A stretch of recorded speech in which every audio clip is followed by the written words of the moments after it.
Bueno, nos encontramos aquí como todos los meses.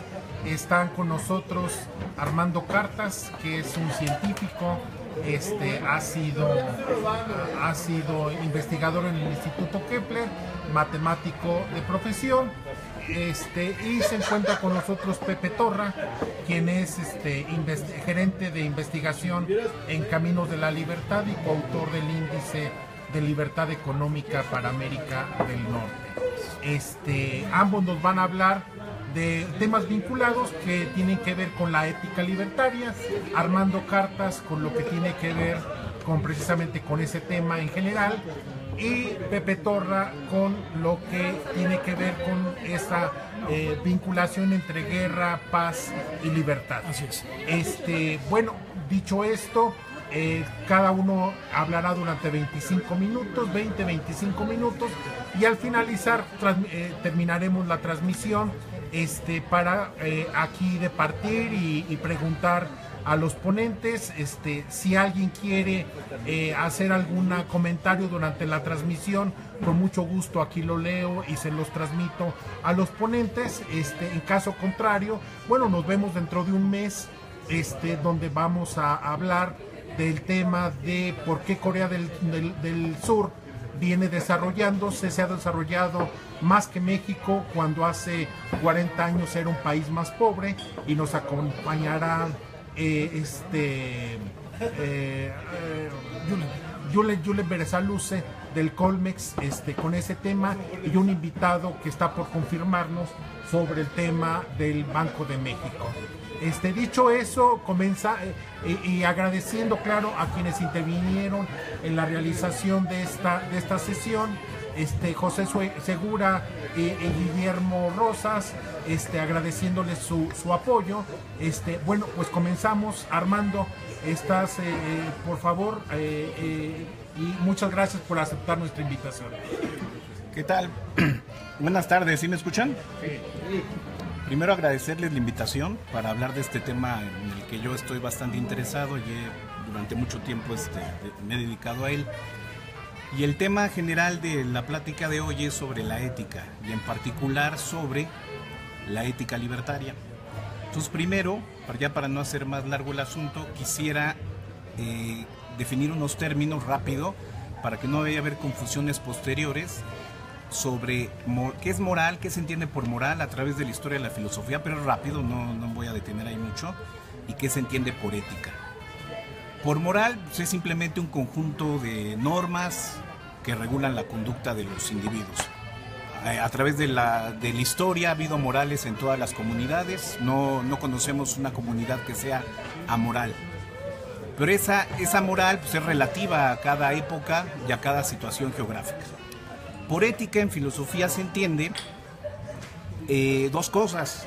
Primero, la filosofía ve a la ética como si fuera una disciplina, una ciencia que tiene un objeto de estudio, así como la física tiene su objeto de estudio, y a su vez la ética estudia un hecho humano, que es la moral. En ese sentido se entiende que la ética nada más es una, ¿no? Es como si fuera una ciencia que estudia la moral. Pero a través de la historia de la filosofía también la ética tiene otra acepción, que es una moral, entre comillas, superior, es una moral razonada. Y como moral razonada es una moral que pretende ser universal, es decir, pretende regir para todos los hombres. Esas dos concepciones de ética han estado a través de toda la historia de la filosofía pegados, a través de todos los pensadores. Yo voy a utilizar ética en el segundo sentido, que es lo que hoy en día se llama ética normativa, es decir, una moral razonada, diseñada por pensadores, por filósofos, o por lo que ustedes quieran, y que pretende ser, ¿qué? Universal. Bueno, eso es lo que voy a entender por ética. Ahora, este tema puede parecer muy oscuro, que no se relaciona directamente con cuestiones ya más prácticas de política pública o de lucha política por el poder, etcétera. Pero no es así. Entonces, lo que yo quiero destacar en mi breve plática son dos cosas. Primero, la motivación de buscar construir una ética para cualquier ideología, y en particular para la ideología libertaria o liberal, es de capital importancia. muy importante. Y la segunda parte, que es el otro objetivo, es que sí se pueden encontrar elementos muy concretos, muy importantes, de por qué una ética liberal, libertaria e incluso anarcocapitalista puede ser preferible a otras éticas. Ok, entonces empiezo. Primero, el primer motivo, pongo un experimento mental para no hacer tan aburrida esta conversación sobre ética. Imaginemos, por ejemplo, ahorita que nuestro presidente Peña Nieto fuera liberal o incluso libertario. No lo es, pero supongamos que lo fuera. Y tenemos ahí otro candidato, va a haber elecciones el próximo año, que, por poner el ejemplo, Andrés Manuel López Obrador, que tiene claras intenciones de que una vez que llegue a la presidencia va a aplicar políticas antilibertarias o antiliberales. No sé, restringir mucho más la propiedad privada o incluso eliminarla, etcétera. La pregunta de ese gobierno liberal, suponiendo que tuviéramos un gobierno liberal o incluso libertario, valora la libertad. ¿Qué haría? ¿Respeta la libertad de Andrés Manuel de que exponga sus discursos, busque el poder, respeta su libre expresión, etcétera, con la posibilidad de que llegue al poder y una vez en el poder restrinja las libertades y al final de cuentas pues a lo mejor termina el país como Venezuela o como Cuba en el mediano plazo, o restringe las libertades de Andrés Manuel para no permitirle llegar al poder y así en el mediano plazo se fomente la libertad? Ese gobierno liberal elige una política o la otra, sigue valorando la libertad, pero hay una diferencia sustancial entre una política y otra, y la diferencia radica en qué concepción tiene de la ética. Entonces la ética no está alejada de lo final que son las prácticas políticas o prácticas públicas, está totalmente relacionada.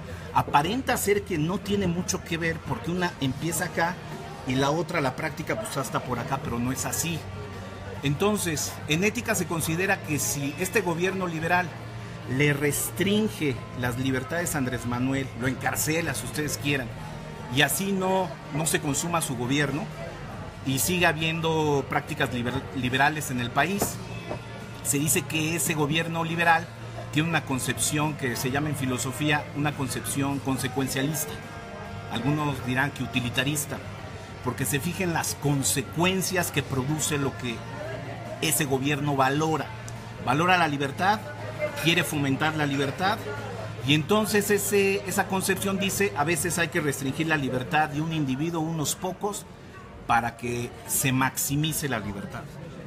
O le respeta la libertad a Andrés Manuel con el riesgo de que luego Andrés Manuel cuarte las libertades. Esa es otra postura, otra concepción que se llama deontológica. ¿Qué quiere decir esto? Que la libertad es un valor en sí mismo. Es un valor en sí mismo y no depende de las consecuencias que produzca, sean buenas o malas. Eso de entrada, esa motivación que nos indica que no hay una ética normativa, por lo menos hay dos. Y dentro de la misma ideología, que puede ser una ideología liberal. Ahora, si nos vamos a que hay otras ideologías, socialismo, conservadurismo, anarcocapitalismo, comunismo, etcétera, pues entonces nos damos cuenta que tenemos, y llego a mi primer premisa, una variedad de éticas normativas. Esa es la primera premisa. Ahora, una vez que ya aceptamos eso, que hay varias éticas, ¿por qué hay varias éticas? Porque cada una valora cosas distintas. Para una lo más importante es la libertad, para otra es la igualdad, para otros serán otras cosas. Vayamos a lo siguiente ahora. Voy a llamarle mi segunda motivación. La segunda motivación de esta plática es, desde el lado de las ideologías de izquierda, socialistas, incluso socialdemócratas, marxistas, comunistas, se tiene la idea generalizada sin razón de que moralmente sus ideologías son superiores. Se comenta mucho cuando uno estudia o se pasea por las escuelas de ciencias sociales o incluso en la vida pública, ellos asumen que tienen superioridad moral. Y en parte tienen, no digo que tengan razón, sino esto tiene una explicación. ¿Cuál es la explicación? Los liberales de la Ilustración y unos liberales actuales pretendieron que el liberalismo fuera neutro desde el punto de vista ético. Es decir, que no asumiera una postura moral. Entonces siempre se le ha criticado al liberalismo desde el conservadurismo, desde el socialismo, que no asume una postura moral. El ejemplo clásico actualmente de que algunos a lo mejor no calificarán como liberal, es el trabajo intelectual de John Rawls, un filósofo que algunos dirán que es socialdemócrata, que no es totalmente liberal, otros dirán que sí es liberal, sí estamos seguros que no es libertario, mucho menos anarcocapitalista, pero lo que pretende Rawls, para que nos demos una idea de lo que estoy tratando de decir en su experimento intelectual, es: ¿se puede llegar a los principios liberales sin presuponer concepciones morales o concepciones éticas? Hace el intento en su famoso libro Teoría de la Justicia. Desde mi punto de vista y de otros filósofos no lo logra, pero se queda la idea de que el liberalismo no quiere asumir posturas morales porque pretende respetar los diversos modos de vida, las diversas concepciones del bien. Desde mi punto de vista no lo logra. Y entonces llego a mi segunda premisa. Toda ideología presupone una concepción ética. Toda. La que quieran. El liberalismo, el socialismo, presupone una concepción ética. Muchas veces esa concepción ética está velada. Hay una crítica de Rothbard en su libro La ética de la libertad hacia Mises, donde Mises en algunos pasajes trata de decir que él, como científico social, no se ocupa de la ética, no hace juicios de valor. Rothbard, desde mi punto de vista, acertadamente, le dice a Mises que sí los hace. Está implícito ahí. Ok, entonces, toda ideología presupone una ética, pero hay varias ideologías. Entonces, hay varias éticas que sustentan a cada ideología. Ahora, esas ideologías que presuponen esa ética, intentan imponer su ética. Y aquí a lo mejor para algunos liberales o libertarios esa palabra sonaría un poco fuerte. Imponer, no, sí, el liberalismo intenta imponer también, y el libertarismo también, y el anarcocapitalismo también, una concepción moral que trae detrás, y el socialismo igual. Entonces mi segunda premisa es: primer premisa, hay una variedad de ética. Segunda premisa, toda ideología presupone una ética. Y tercer premisa, toda ideología intenta imponer, puede ser de forma razonada, de forma dialogada, una concepción ética. Y ya el último paso es establecer lo que se llama una filosofía política, que es donde ya va a aterrizar esa concepción ética para luego establecer una teoría de los derechos, que es lo que ya va a quedar en la práctica. Ok, ahora, la motivación segunda tiene que ver con que casi todas las escuelas, las universidades, al menos a nivel público, están dominadas por las concepciones éticas que ni son libertarias y mucho menos anarcocapitalistas. Algunas liberales y en su mayoría socialistas. Pululan por ahí. Hablo de las universidades. De hecho, cuando uno ve los trabajos que hay sobre ética libertaria y uno los busca, son contados. El Rothbard mismo en su prefacio de ese mismo libro se queja, o bueno, no se queja, comenta de que casi no hay filósofos libertarios y a lo mejor ni siquiera filósofos anarcocapitalistas.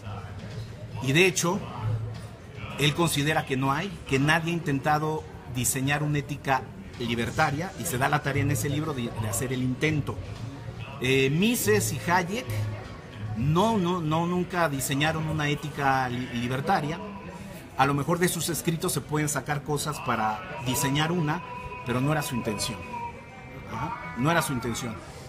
A lo mejor Hans Hermann Hoppe, ya alumno de Rothbard, puede ser que intenta hacer otra. Pero entonces, cuando llega alguien de izquierda, de tendencia socialista, mi moral es superior, erróneamente esa suposición es errónea, y luego tiene éticas que presentar, muy desarrolladas a través de siglos o incluso de todo el siglo XX. Y el libertario o el liberal no tiene que presentar, o tiene solamente muy pocas opciones, sino es que una, nada más. Entonces esa segunda motivación desde mi punto de vista es importante para la lucha política, para la lucha ideológica del liberalismo, el libertarismo y el anarcocapitalismo contra el socialismo, el marxismo. Es decir, la lucha no solamente está a nivel práctico, a nivel de si va a llegar al poder, si quiere eliminar al Estado, cómo lo va a hacer, que por supuesto es importante. Y ahí la economía austriaca o incluso hasta la microeconomía da elementos para defender al liberalismo o al libertarismo. La lucha también está en el plano ideológico y filosófico. Y desde mi punto de vista he notado que ese tema, el libertario, el anarcocapitalista, con raras excepciones, simplemente no lo toca. No lo toca. Y Rothbard pues, no es filósofo, lo toca, pero creo que fracasa también su intento. Eso no quiere decir que desacredite el libro. Por supuesto que se extraen cosas importantes del libro para crear una ética libertario, liberal, y es con lo que voy a concluir mi plática. ¿Qué elementos que están ya implícitos en el trabajo de muchos liberales, Rothbard, Mises, Hayek, Rawls incluso, y otros tantos que están por ahí, que ya no serían libertarios, qué de esas ideas se pueden extraer para por lo menos trazar unos ejes, yo trazaré ahorita por el tiempo 2, fundamentales para crear una ética liberal o libertaria? Y aquí a lo mejor voy a excluir ya el anarcocapitalismo, aquí no voy a entrar en ese tema, pero por lo menos libertaria y liberal. Y básicamente son dos. Uno está en la obra de Rothbard. Rothbard dice que Rothbard es en el caso del ejemplo que puse del gobierno liberal, que no sabe si encarcelar a Andrés Manuel o permitirle su libertad, Rothbard preferiría no encarcelarlo. Para Rothbard la libertad es un valor en sí mismo. Claro, ya si después Andrés Manuel viola la libertad es otra cosa, ya habría que hacerle algo, pero él no es utilitarista. Para Rothbard la libertad es un valor en sí mismo. Para Hayek o para Mises, no necesariamente. Hay que ver las consecuencias de la acción. Entonces, Mises a lo mejor iría a lo mejor sí vale la pena encarcelarlo, no permitir que llegue, y con eso en el mediano y en el largo plazo terminamos fomentando la libertad. Entonces, ¿qué se extrae como primer eje? La libertad como un valor en sí mismo. Esa idea está en todas las filosofías políticas del siglo XX, de liberales, de socialdemócratas y de lo que ustedes quieran, incluso de socialistas. Hay un filósofo alemán, Axel Honneth, que es contemporáneo, que nos indica que de acuerdo a lo que cada uno entienda por libertad, define su filosofía política. Todas, incluso las socialistas. Ahora, ese es un eje importante. Está el otro eje. El otro eje sería sobre los efectos que produce la libertad. Y ahí también el liberalismo y el libertario tiene fundamentos. ¿Cuáles son esos? Son variados, es decir, puede ser el liberalismo y el libertarismo es el único capaz, o no capaz el único, sino es el que mejor está posicionado para permitir la diversidad de puntos de vista. No permite todos, pero sí la mayoría. Es decir, es más fácil que una persona con valores de ética socialistas viva en una sociedad libertaria o liberal que al revés. Ese es algo consecuencialista. O por ejemplo, si se respeta la propiedad privada, la libertad, también resulta que hay efectos que maximizan la libertad a sí mismo y la propiedad. Es decir, por ambos lados, con lo que llamé ética deontológica y ética consecuencialista, la libertad tiene con qué construir esa, o el liberalismo vamos a llamarle, tiene con qué construir esa ética liberal o ética libertaria. Ahora, para concluir, el único riesgo que yo le veo a esto, y ese sería el único riesgo que yo le veo al liberalismo y al libertarismo al intentar construir esa, es el que creo que también cae Rothbard. Termino con esto ya para la conclusión. Rothbard dice en su libro que hay una razón y que la razón puede conocer la naturaleza humana verdadera. Y en base a eso va a fundamentar su ética. Va a establecer derechos naturales al estilo más o menos de John Locke. Entonces, a ver, aquí creo que fracasa en su intento en fundamentar su ética, porque viene la pregunta, ¿qué entiende por naturaleza humana? ¿Cómo está seguro que la razón la puede conocer? Y eso no es caer en una posición relativista. Incluso en la física, que es lo que podríamos tomar como ejemplo de la ciencia que mejor ha conocido la naturaleza, si uno hace caso a Popper y a otros escritores, no estamos seguros que lo que dice hoy la física se vaya a cumplir en 50 o 100 años. De hecho, ha ocurrido que ha cambiado el paradigma. ¿Qué le hace suponer a Rothbard que sabe cuál es la naturaleza humana? Hay distintas posturas sobre lo que se entiende por naturaleza humana. ¿Eso a qué nos lleva? Que el liberal debe de tener cuidado al formar su ética libertaria, de no cometer el error que a su vez cometen los socialistas o los marxistas, que cuál es suponer de entrada que tiene la verdad, la única verdad.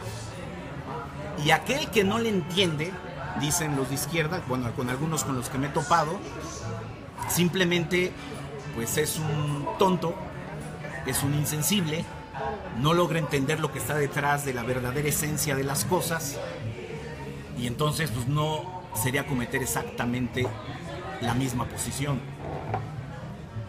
Y termino con esto. Eso nos lleva a un liberal que no es libertario, no es anarcocapitalista, que es Isaiah Berlin. Isaiah Berlin, en su ensayo de 2 conceptos sobre la libertad, nos plantea, y es lo que quiero rescatar, que hay una pluralidad de valores. A lo mejor para un liberal, un libertario, se nos hace inconcebible que una persona piense lo siguiente. Pongo un ejemplo otra vez. El caso de esta niña, no sé si se enteraron que se suicidó allí en Ciudad Universitaria. ¿Cómo se llama esta chica? Lesbio, no sé. No sé si se suicidó o no se suicidó, pero dicen que se suicidó y su novio estaba ahí. Se muere la chica y ahora me entero hace unas semanas que van a meter al novio a la cárcel por no impedir su suicidio. Pues es culpable de asesinato. Sí. Eso trae atrás una concepción moral. Es decir, quiere decir que si yo deseo no ayudar a alguien, pues me voy a la cárcel. Por omisión, soy responsable. Yo no le causé la muerte, ¿no? O sea, yo no la ahorqué ni le empujé, ¿no? Pero debiste haber ayudado. A lo mejor para alguien, bueno, para mí en particular eso se me hace inconcebible. Pues entonces, de ahí a un salto a obligar a una persona para ayudar a los demás, pues está inmediato. Pero esa persona, hay mucha gente que piensa que sí debió haberla impedido que se suicidara, y hizo un acto malo al no impedirlo, y no solamente malo, ilegal, y debe de pagar por quién, por ello. Se nos haría impensable, bueno, a mí, ¿cómo es posible que esa persona tenga esa escala de valores? Bueno, el hecho es que la tiene. La tiene. Y no creo que se la podamos quitar. La tiene. El libertarismo al construir su ética libertario-liberal, tendrá que lidiar con eso. No hay de otra. Suponer que podemos llegar a mundos ideales como el del comunismo, sociedad sin clases, sin Estado, e incluso en algunos aspectos como el anarcocapitalismo, me parece que es imposible en la práctica. La realidad social y física es mucho más complejo que eso. Entonces, esa es mi idea, llamar la atención sobre la falta de filósofos libertarios, sobre la falta de creaciones de éticas liberales y libertarias, y el cuidado sobre poner atención en que hay una diversidad de valores. Eso no implica que el liberal va a decir, bueno, como hay una diversidad, pues respetemos todos. No, obviamente tiene un núcleo, que es su ideología, presupone su ética y tendrá que defender. Eso es todo, ¿no? Muchas gracias.